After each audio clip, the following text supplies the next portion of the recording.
नमस्कार, मैं शिमला से राजेश मल्होत्रा। आप दिव्य हिमाचल टीवी देख रहे हैं। शाम के 6 बज गए हैं। आज दिन भर की अपडेट आपके साथ साझा करेंगे इस बुलेटिन के जरिए, और आज पूरे प्रदेश में जो बड़ी घटनाएं हैं उनकी जानकारी आपको देंगे।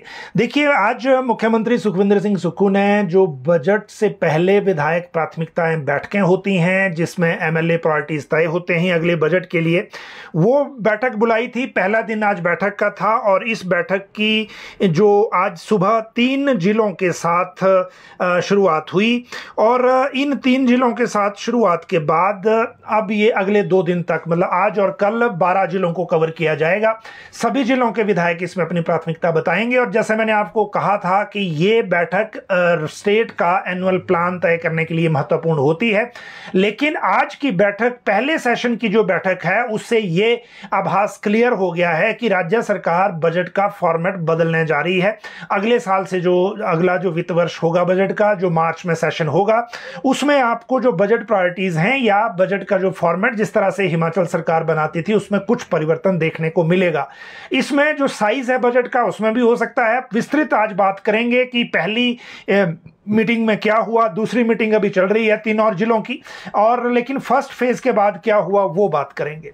एक बड़ी घटना ये हो गई कि विपक्ष के जो 28 एमएलए हैं वो बहिष्कार कर गए इस बैठक का, और बहिष्कार करने से पहले आज जो नेता प्रतिपक्ष जयराम ठाकुर ने शिमला में प्रेस वार्ता की, उन्होंने क्या आरोप लगाए, उन आरोपों का मुख्यमंत्री सुक्खू ने रिप्लाई दिया, और इस पलटवार में क्या कहा, ये सारी चीजें आपको बताएंगे।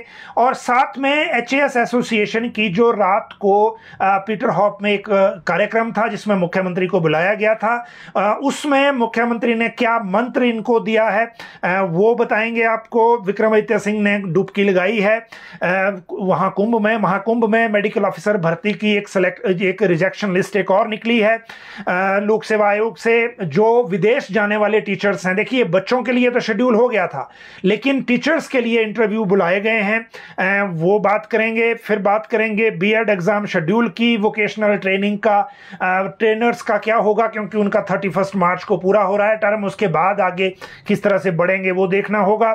और एक शिमला में एक चोरी का अजीब मामला आया है। एक महिला ने अपने रिश्तेदारों के घर ही चोरी कर ली, और अब पटियाला से शिमला पुलिस ने कोई वहां एक्टिविटी की है। जहां तक नई मोटर व्हीकल सीरीज एक और नोटिफाई हुई है, जिसको वीआईपी नंबर, या आप ये कह सकते हैं कि जिसको 0001 से लेकर 10 तक जो नंबर बोली के जरिए मिलते हैं, अगर वो लेने की इच्छा है तो हम आपको एक शेड्यूल इसका बताएंगे। ट्रांसपोर्ट ट्रिब्यूनल के रूल नोटिफाई हुए हैं, और मौसम को लेकर भी जो अपडेट अभी नई आई है उसकी भी बात करेंगे। देखिए, जहां तक मौसम की अपडेट है तो जो इससे पहले खासकर जितनी बार अभी प्रेडिक्शन हुई है जो अंत में, जनवरी के अंत में और फरवरी के शुरू के लिए, अभी तक उसका इंपैक्ट उस तरह से देखने को नहीं मिला है जिस तरह से हमें इसका इंतजार था या उम्मीद थी, क्योंकि इवन जो ऊंचाई वाले क्षेत्रों में बर्फबारी का अलर्ट भी उसमें था, लेकिन अभी तक ऐसा कोई भी जो फोरकास्ट उस तरह का है वो ठीक नहीं निकला है। हालांकि पिछले कल भी कांगड़ा में कुछ क्षेत्रों में हल्की बारिश, बूंदाबांदी जैसी हुई है। बाकी जो प्रेडिक्शन अभी मौसम की है उस प्रेडिक्शन के अनुसार अगले 48 घंटे के दौरान जो ड्राइव स्पेल है वो खत्म होने की संभावना है, और मंगलवार और बुधवार को प्रदेश के कई क्षेत्रों में बारिश की प्रेडिक्शन की है मौसम विभाग ने। ये बारिश अब किस तरह से कब होगी वो तो तभी पता चलेगा, लेकिन मौसम विभाग ने इस अवधि में 8 जिलों में अधिक ऊंचाई वाले क्षेत्रों में बर्फबारी की संभावना भी जताई है, जो ऊंचाई वाले क्षेत्र हैं। और जो मैदानी क्षेत्र हैं उनमें सोमवार और बुधवार को बारिश की प्रेडिक्शन भी है। उसके बाद सैटरडे तक मौसम साफ है, और संडे को फिर से आसमान में बादल दिखेंगे, लेकिन इसका क्या बारिश के रूप में कन्वर्जेंस होगी नहीं होगी वो अभी कुछ भी कहना संभव नहीं है। इसके बाद अगली बात करेंगे मौसम के बाद जो ट्रांसपोर्ट ट्रिब्यूनल के जो रूल्स नोटिफाई हुए हैं, और ये परिवहन विभाग ने नोटिफिकेशन जारी की है। इसकी परिवहन विभाग की ओर से नोटिफिकेशन हुई है। हिमाचल प्रदेश परिवहन अपीलीय प्राधिकरण प्राधिकरण जो अधिकारियों और कर्मचारियों की भर्ती, पदोन्नति और सेवा शर्तें नियम 2024, इसकी नोटिफिकेशन की गई है। और ये पहले ड्राफ्ट नोटिफिकेशन जारी हुई थी, अब ये फाइनल नोटिफिकेशन है और इसके बाद अब इनको लागू कर दिया जाएगा। ये गजट में प्रकाशित होने के साथ ही अगर जो भी इंटरेस्टेड इसमें ट्रांसपोर्ट ट्रिब्यूनल में भर्ती को लेकर हैं तो वो गजट नोटिफिकेशन में जाकर इसके प्रावधानों को देख सकते हैं। नई मोटर व्हीकल सीरीज जो है वो HP 38J ये शुरू हुई है सीरियल नंबर 001 से लेकर 9999 तक के लिए, और ये नूरपुर डिस्ट्रिक्ट कांगड़ा, मतलब जो SDM नूरपुर है उनको ये सीरीज मिली है। ट्रांसपोर्ट के जो सेक्रेटरी हैं RD नजीम, उन्होंने इसकी नोटिफिकेशन कर दी है। और ये सीरीज मिलने के बाद अब जो इसमें जो VIP नंबर है 001 से लेकर 10 तक के, उनके लिए तो ऑनलाइन ऑक्शन का शेड्यूल एक होगा, और इस शेड्यूल के मुताबिक अगर आप इस तरह का कोई नंबर लेना चाहते हैं तो फैंसी नंबर जिसको कहते हैं वो अगर लेना चाहते हैं तो ये जो SDM नूरपुर है उनके कार्यालय से संपर्क कर सकते हैं, और जो ऑनलाइन प्लेटफॉर्म ट्रांसपोर्ट विभाग का है उसमें भी इसके बारे में अप्लाई कर सकते हैं। अब बात करते हैं चोरी के एक मामले की। शिमला का ये मामला है और शिमला पुलिस, सदर पुलिस थाना शिमला के पुलिस कर्मियों ने आभूषण चोरी के आरोप में हरियाणा के सोनीपत की महिला को गिरफ्तार किया है। आरोपी महिला सोमवार को कोर्ट में उसको पेश किया गया और पुलिस हिरासत में भेजा। 31 दिसंबर 2024 का मामला है। ये शिमला निवासी सदर पुलिस थाना में शिकायत दी एक महिला ने कि उसकी रिश्तेदार आई एक वहां पे, और रिश्तेदार ने उसे फोन कर बताया कि वह नौकरी के सिलसिले में शिमला आ रही है, कुछ दिन उसके घर में रुकेगी। रुकी भी, अनुमति दे दी और 4 दिन तक रुकी, और जब अलमारी चेक की तो अलमारी से गहने गायब थे। फिर उसको संदेह हुआ कि उसी ने चुराए हैं, उसको फोन किया तो कॉल रिसीव नहीं कर रही थी। फिर पुलिस में शिकायत दर्ज कराई और अब ये रिकवरी वहां से की गई है। तो ये एक जो दूसरों के, अनजान लोगों के घर में चोरी का मामले तो चलो आते रहते हैं, पर ये रिश्तेदारी में ही इस तरह का केस शिमला में आया था। B.Ed एग्जाम शेड्यूल की बात करें तो HPU ने ये घोषित कर दिया है 21 फरवरी से परीक्षाएं शुरू होंगी। ये तीसरे और रेगुलर कॉलेजों में B.Ed के पहले और दूसरे वर्ष के इक्डोल की परीक्षाओं की डेट शीट जारी कर दी है। जनवरी बैच के छात्रों की ये परीक्षाएं फरवरी माह में होंगी। 21 फरवरी से शुरू होंगी, 4 मार्च तक चलेंगी। परीक्षा नियंत्रक श्यामलाल चौहान ने कहा कि 2 सेशन में सुबह और शाम के सत्र में होंगी, और वेबसाइट पर, HPU की वेबसाइट पर शेड्यूल को डाल दिया गया है। वोकेशनल ट्रेनिंग के ट्रेनर्स की बात करें तो इनका थोड़ा मुश्किल काम यह है कि इनको 31 मार्च को इनका जो अभी तक का कार्यकाल है वो पूरा हो जाएगा। उसके बाद इनको एक्सटेंशन मिलती है, किस तरह से मिलती है वो एक देखना होगा। अभी प्राइवेट कंपनियां ही कर रही नए वोकेशनल ट्रेनर की भर्तियां। 11 फरवरी से विंटर वेकेशन स्कूलों में नया सेशन शुरू हो रहा है, और 31 मार्च को देखिए, ये जो अभी 31 मार्च है उसको इनका कार्यकाल एक तरह से पूरा हो जाएगा। उसके बाद समग्र शिक्षा या राज्य सरकार ने या एजुकेशन विभाग ने क्या फैसला लेना है उस पर सबकी नजरें हैं, क्योंकि उसी के हिसाब से आगे तय होगा कि वोकेशनल ट्रेनर कंटिन्यू कितना और करेंगे। लेकिन अभी जो दूसरा एक बड़ा अपडेट ये है कि जो विदेश दौरे पर भेजने हैं बच्चे, 50 स्टूडेंट्स की लिस्ट पहले आ गई थी, नोटिफाई हो गई थी, हमने उसकी लिस्ट आपके साथ साझा भी की थी। लेकिन अब जो टीचर भेजे जाने हैं उसको लेकर जो एक कमेटी बनाई थी, उस कमेटी ने इंटरव्यू लेने हैं।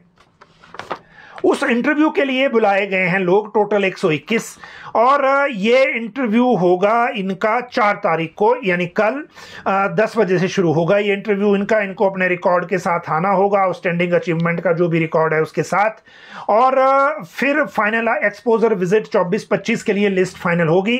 इनमें 8 अवार्डी टीचर हैं, 43 प्रिंसिपल हैं, 11 हेडमास्टर हैं, 13 लेक्चरर हैं, और टोटल जो इनका फिगर है वो 121 का है। तो इनके इंटरव्यू के बाद, क्योंकि बच्चों का तो हो गया था, अब इनका भी होना है, ताकि दोनों को साथ भेजना है फिर, क्योंकि उसके बाद जो बाकी वीजा और बाकी सारी फॉर्मेलिटीज भी होती हैं तो उनको पूरा करने में भी वक्त लगेगा, इसीलिए कल इनको इंटरव्यू के लिए बुलाया गया है। मेडिकल ऑफिसर भर्ती पब्लिक सर्विस कमीशन से हो रही थी। इसमें मेडिकल ऑफिसर क्लास 1 के लिए 12 आवेदकों को रिजेक्ट किया गया है। लोक सेवा आयोग की वेबसाइट पर यह है शेड्यूल, आप उसमें देख सकते हैं। आयोग की ओर से मंडी और IGMC मेडिकल कॉलेज के लिए असिस्टेंट प्रोफेसर की स्क्रीनिंग परीक्षा का परिणाम भी घोषित कर दिया गया है, ये अलग से है। इसमें 10 और 11 फरवरी को स्क्रीनिंग टेस्ट होगा, शेड्यूल घोषित किया है इन्होंने। और इसमें जो है, इसमें परिणाम घोषित नहीं हुआ है, इसमें शेड्यूल घोषित हुआ है दरअसल 10 और 11 फरवरी का स्क्रीनिंग टेस्ट का। तो इसको एक बार जो इसके बारे में भी वेबसाइट पर जो अवेलेबल है सूचना, और इनकी आईडी पर ई एडमिट कार्ड इसमें भेज दिए गए हैं। इसके साथ अभ्यर्थी किसी भी जानकारी के लिए एक फोन नंबर दिया गया है, लोक सेवा आयोग की वेबसाइट पे ये है। लेकिन मैं आपको फिर करेक्ट कर दूं, ये परिणाम नहीं है, ये स्क्रीनिंग परीक्षा का शेड्यूल है। तो ये एक दूसरी बात है। अब बात करते हैं जो सिलसिला एक कुंभ में, महाकुंभ में स्नान का चल रहा है। पहले गवर्नर गए, फिर मुख्य सचिव गए। मुख्य सचिव का फोटो नहीं आया, गवर्नर का भी फोटो नहीं आया, लेकिन उसके बाद जो उप मुख्यमंत्री मुकेश अग्निहोत्री गए, उनका कल फोटो रिलीज हो गया था। आज पीडब्ल्यूडी मंत्री और कांग्रेस की अध्यक्ष हैं प्रतिभा सिंह, वो गई हैं, उनका भी आज फोटो जो जारी हो गया है। और अभी क्योंकि ये क्रम अभी आगे जारी रहेगा, तो अभी और भी इसमें जो एक तरह से जो इस महाकुंभ में स्नान की क्रम में वो चलता रहेगा। हालांकि इन्होंने जो है विक्रमादित्य सिंह ने स्नान घाट पर सूर्योदय के समय ये स्नान किया है, और उन्हें इस डुबकी लगाने के बाद नई ऊर्जा और शांति का अनुभव हुआ, ऐसा इन्होंने कहा, जो प्रेस रिलीज इन्होंने साथ में दिया है। और उन्होंने ये भी याद दिलाया कि वह राम मंदिर की प्राण प्रतिष्ठा समारोह में शामिल हुए थे, और जो बाद में हालांकि इसको भाजपा का निजी कार्यक्रम दे दिया गया था, जो वैसा नहीं था। और उन्होंने मां गंगा से प्रदेश के लोगों के लिए आशीर्वाद मांगा है। ये आज जो विक्रमादित्य सिंह गए थे उनकी तरफ से अपडेट थी। अब बात करते हैं एचएएस अधिकारियों को मुख्यमंत्री ने क्या मंत्र दिया है। देखिए, कल शाम को एचएएस एसोसिएशन का एक कार्यक्रम पीटरहॉफ में था। उस कार्यक्रम में लगे हाथ मुख्यमंत्री ने जो सब्सिडी जो ड्रॉप करना या सब्सिडी छोड़ने का एक फॉर्म आजकल बिजली बोर्ड के भराए जा रहे हैं, वो सारे एचएएस अधिकारियों से भरवा लिए, और उसके साथ फोटो भी जारी हो गया। लेकिन अपने संबोधन में उन्होंने कहा, क्योंकि जो एसोसिएशन ने अपनी डिमांड रखी थी उनके लिए, तो कहा कि वो इसको इस पे काम करेंगे। एक कमेटी भी बना दी जो इन्होंने एक डिमांड की थी उसको लेकर, और सरकार ने एक कमेटी इसमें बीच में बना दी है जो देखेगी कि जो इनकी डिमांड्स हैं उनमें से क्या किया जा सकता है। लेकिन साथ में उन्हें यह भी कहा कि जो डिले करप्शन है उसको शून्य किया जाएगा राज्य में, और ये सारे अफसर इसको नोट कर लें। डिले करप्शन का मतलब, यदि आपके पास कोई फाइल आई है तो आप उस पर देरी तो नहीं करते।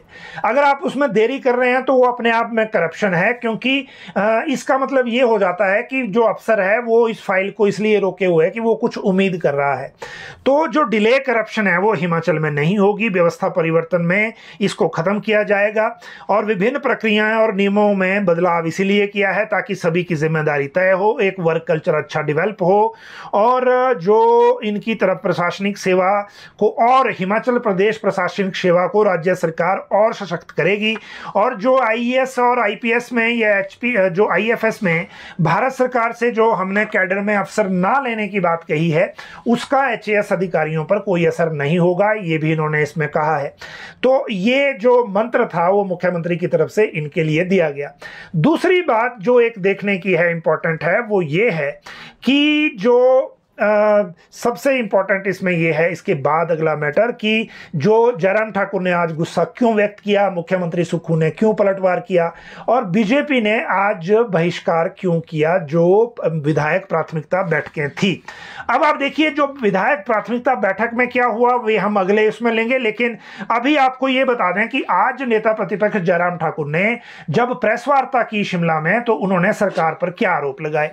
देखिए, जयराम ठाकुर ने कहा कि जो 3 और 4 फरवरी को आज से जो विधायक प्राथमिकताओं की बैठकें शुरू होने वाली है, भाजपा विधायक दल ने यूनानिमसली ये फैसला लिया है कि इन बैठकों का बहिष्कार किया जाएगा। पहली बात यह कि विधायक प्राथमिकताओं में या विधायकों के जो भाजपा के विधायक हैं उनके चुनाव क्षेत्रों में उनका कोई काम नहीं हो रहा है, एक आरोप ये लगाया। दूसरा आरोप ये लगाया कि उनका काम हो नहीं रहा, और जो काम हो रहे हैं वो उनकी रिकमेंडेशन पे हो रहे हैं जो जिनको भाजपा विधायकों ने हराया हुआ है। तीसरा तीसरी बात ये कही कि सरकार ने विधायक प्राथमिकताओं का जो बजट है उसको डाइवर्ट कर दिया है और उसको बाकी स्कीमों के लिए उसमें से निकाला जा रहा है, तो प्राथमिकताओं का जो योजना है वो ठप हो गई है, बजट रिलीज नहीं हो रहा।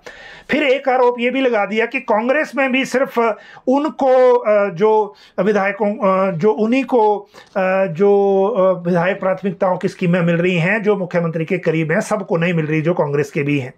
और जिन्होंने राज्यसभा चुनाव के बाद जो अपडेट सारी हुई थी, जो विवाद सारा हुआ था, उसके बाद भाजपा के कुछ विधायकों को प्रताड़ित किया जा रहा है और उनके परिवार को भी बुलाकर पुलिस वाले दिन दिन भर बिठाकर उनको तंग कर रहे हैं। इस तरह से कोई कई बातें उसमें की हैं। तो ये आज सीएम ने कहा, पूर्व मुख्यमंत्री ने कहा, और इसका बड़ा स्ट्रांग रिप्लाई दिया मुख्यमंत्री सुखविंदर सिंह सुक्खू ने जब वो पहले चरण की बैठक करने के बाद मीडिया के सामने आए। मुख्यमंत्री ने कहा कि जयराम ठाकुर ने या बीजेपी वाले इसलिए बहिष्कार कर रहे हैं क्योंकि जो भाजपा के विधायक हैं वो जयराम ठाकुर के साथ नहीं हैं, वो अपने विपक्ष के विधायकों को संभाल नहीं पा रहे हैं। और दूसरी बात ये कही कि बीजेपी में एक लड़ाई चल रही है अंतर विरोध की, बिंदल अलग हैं गुट में, जयराम ठाकुर अलग हैं, जेपी नड्डा का अलग गुट है और अभी हर्ष महाजन जो है उनका एक अलग है। तो वहाँ एक लड़ाई कुछ और तरह की है, इसलिए उस जो कन्फ्यूजन है उसमें वो विधानसभा का भी बहिष्कार करते हैं, उसमें वो जो विधायक बैठके हैं उनका भी बहिष्कार करते हैं, और अगर सर्वदलीय बैठक गवर्नर जो स्पीकर बुलाए तो वो भी बहिष्कार करते हैं, तो वो बैठकों में आ नहीं रहे। जबकि उनकी सरकार में सभी को बजट मिला है और भाजपा विधायकों के चुनाव क्षेत्रों को भी नाबार्ड से पैसा दिया गया है। एक एक करके वो नाबार्ड से जो पैसा दिया गया है वो भी सीएम ने गिनाया कि किस चुनाव क्षेत्र को कितना दिया गया, खासकर बीजेपी वालों का। तो ये तो एक पलटवार हो गया पॉलिटिकल जो आज सीएम ने उनको कहा। लेकिन अब बात करते हैं कि बजट का फॉर्मेट क्यों बदल रहा है, अगला जो बजट हमारा होगा जिसका संकेत आज मिला है। पहली बात ये कि पिछली बार ये जो बैठक थी ये फरवरी महीने में हो गई थी, 25 फरवरी के आसपास, विधायक प्राथमिकताओं की, और उसमें यह तय हो गया था कि हिमाचल का जो एनुअल साइज है वो 9,900 करोड़ के आसपास का कुछ होगा, मतलब 10,000 करोड़ से थोड़ा सा कम। यह तय हो गया था उसी बैठक में जो आज बैठक हुई है। लेकिन उससे यह तय हो जाता था फिर कि जो बजट का पूरा आकार क्या बनेगा, क्योंकि एनुअल प्लान और जो कैपिटल एक्सपेंडिचर है उसको मिलाकर एक तरह से जो बजट का साइज है वो बन जाता है, और उसके बाद उसी तरह से फिर जो सेक्टर वाइज एलोकेशन है वो जो वित्त विभाग करता है और जो ओवरऑल बजट है वो क्रिएट हो जाता है। लेकिन आज जो राज्य सरकार की ओर से पहले चरण की बैठक का प्रेस नोट आया है उसमें एनुअल प्लान की बात को नहीं बताया गया है। मतलब जो एनुअल प्लान की एक अनाउंसमेंट हो जाती थी वो नहीं हुई है। जो अनाउंसमेंट हुई है वो मैं आपको बता दूं, मुख्यमंत्री ने कहा कि नाबार्ड से 903 करोड़ रुपए 127 परियोजनाओं के लिए स्वीकृत हुए हैं। ये विधायक प्राथमिकताओं की अधिकतर होती है। और RIDF जो रूरल इंफ्रास्ट्रक्चर डेवलपमेंट फंड है उसमें 5.28% की वृद्धि हुई है, क्योंकि आज ये बात सीएम कर रहे थे कांगड़ा, कुल्लू और किन्नौर जिला के विधायकों की बैठक में। हालांकि इन तीनों जिलों से, किन्नौर में तो खैर एक ही विधायक है, कांग्रेस का ही है, वो मंत्री हैं, लेकिन बाकी जिलों से बीजेपी के कोई विधायक इस बैठक में शामिल नहीं हुआ। जब बीजेपी का कोई विधायक नहीं गया तो उसके बाद फिर किस तरह से चीजें आगे, मतलब विपक्ष का जब वहां कोई नहीं हुआ तो फिर नेचुरली वो कितनी बात और किस तरह की बात उसमें कर पाएंगे, वो एक अपने आप में सवाल है। लेकिन सबसे बड़ी बात यह है कि जो एनुअल प्लान का कोई फिगर इस मीटिंग में नहीं है। इसी के बाद हम दो चीजें और डिस्कस करेंगे, एक हायर ग्रेड पे का मामला जिसको बड़े सारे लोग अलग अलग बात कर रहे हैं, और एक चंबा का एक जो दिव्य हिमाचल का एक इनिशिएटिव जिसको हम अपने जो दर्शकों के साथ आज साझा करना चाहते हैं, खासकर चंबा के लोगों से भी जिनको शिमला से काफी दूर हैं। अभी आप देखिए जो बजट की हम बात कर रहे थे, तो इसीलिए मैं ये कह रहा हूं कि सीएम ने ये कहा कि 903 करोड़ होगा नाबार्ड का, 127 प्रोजेक्ट इसमें स्वीकृत किए जाएंगे, 412 करोड़ रुपए की 50 विधायक प्राथमिकता लोक निर्माण विभाग की, 180 करोड़ रुपए की 23 विधायक प्राथमिकताएं जल शक्ति विभाग की हैं, और कांगड़ा जिले में ढगवार में 1.5 LLPD क्षमता का डेयरी का project, 96 electric bus charging point की स्थापना भी शामिल है इसमें। और नाबार्ड से और अधिक प्राथमिकताओं को स्वीकृत करने के लिए प्रदेश सरकार प्रयासरत है। उन्होंने कहा कि जो RIDF जो है ये जो infrastructure, rural infrastructure development fund, 1087 crore रुपए के बजट का प्रावधान किया गया है, जो पिछले साल से 5% से ज्यादा है। और बाकी जो चीजें हैं वो बीजेपी की तरफ से जो कहा जा रहा है वो गलत है, वो वैसा कुछ नहीं है। लेकिन इन सारी चीजों के बीच में आप देखिए कि अगले बजट का आकार क्या होगा, क्योंकि अभी जो आफ्टरनून सेशन की मीटिंग है वो चल रही थी, उसके प्रेस नोट में अगर एनुअल प्लान का साइज नहीं आया तो हो सकता है फिर कल का भी इंतजार करना पड़े।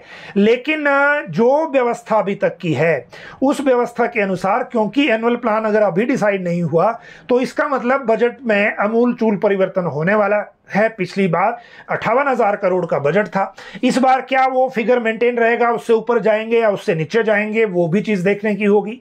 लेकिन अगर इस फिगर में बदलाव हुआ तो जो सेक्टर वाइज एलोकेशन है या डिपार्टमेंट वाइज एलोकेशन है उसमें भी बदलाव होने वाला है। आप इसकी तैयारी करिए, स्कीमों में भी बदलाव होगा। तो ये एक बात हो गई। अब बात करते हैं जिसको लेकर बहुत सारे लोग बार बार कमेंट कर रहे हैं, और मैंने हालांकि परसों इस मैटर को लिया था कि हायर ग्रेड पे की नोटिफिकेशन कब होगी। जो नोटिफिकेशन एक बार हुई थी उसके बाद जो अनोमली क्रिएट हुई, उस अनोमली को कैसे दूर किया जाएगा। देखिए अभी सारे जो मैटर हैं वो पेंडिंग हैं, एक्सेप्ट जो बजट की प्रैक्टिस चल रही है, बजट को बनाने को लेकर बात चल रही है। अगर किसी एम्प्लॉय यूनियन ने या किसी ने अपनी बात मनवानी है तो उनके लिए ये समय है सरकार से मिलने का, ताकि जो बजट अनाउंसमेंट है उसमें आपकी किसी भी बात को उसमें शामिल किया जा सके। और अगर उसमें शामिल हो गई तो फिर मुख्यमंत्री इस मसले को एड्रेस कर सकते हैं। लेकिन अभी अगर आप कहें कि वो जो पुरानी फाइल चल रही थी जिसको फाइल कर दिया गया था उस पर कुछ होगा, ऐसा कुछ नहीं होने वाला। और उसके लिए आपको उसी तरह से इंतजार भी करना पड़ेगा, क्योंकि इस बारे में बजट से पहले कोई ज्यादा चीजें होने वाली नहीं है। एक बात जो चंबा के हमारे व्यूअर और जो हेरिटेज को जो एंजॉय करते हैं हमारे दर्शक, ये उनके लिए दिव्य हिमाचल भाषा एवं संस्कृति विभाग के साथ मिलकर चंबा में, चंबा शहर में एक इवेंट करने जा रहा है। और ये शनिवार 8 फरवरी को होगा। फुल डे एक्टिविटी है, हेरिटेज वॉक सुबह है। सुबह के बाद फिर दिन को जो एस्पिरेशनल डिस्ट्रिक्ट का जो लक्ष्य कितने हासिल हुए वो एक बचत भवन में DC ऑफिस में एक कार्यक्रम है। और उसके बाद शाम को चंबियाली विरासत की जो रागिनी एक सांस्कृतिक संध्या वो मेडिकल कॉलेज के ऑडिटोरियम में है। और चंबा के लोगों, चंबा की हेरिटेज से रिलेटेड जो लोग हैं वो इस बारे में हमें संपर्क कर सकते हैं। कल दिव्य हिमाचल में इस बारे में जो बाकायदा संपर्क नंबर छपेंगे। अगर इंटरेस्टेड कोई हैं, चंबा रुमाल, चंबा थाल, चंबा चप्पल, चंबा चुख और इस तरह के जितने भी ट्रेडिशनल वहाँ की जो प्रोडक्ट्स हैं उनसे रिलेटेड जो लोग हैं, और जो अवार्डीज हैं जिनको भारत सरकार या किसी भी तरह से अवार्ड मिले हैं वो भी इसका हिस्सा हो सकते हैं। और इसके लिए भाषा एवं संस्कृति विभाग के जो सचिव हैं राकेश कंवर, वो चंबा जा रहे हैं। और चंबा के जो लोकल MLA हैं नीरज नैयर, वो भी वहाँ होंगे।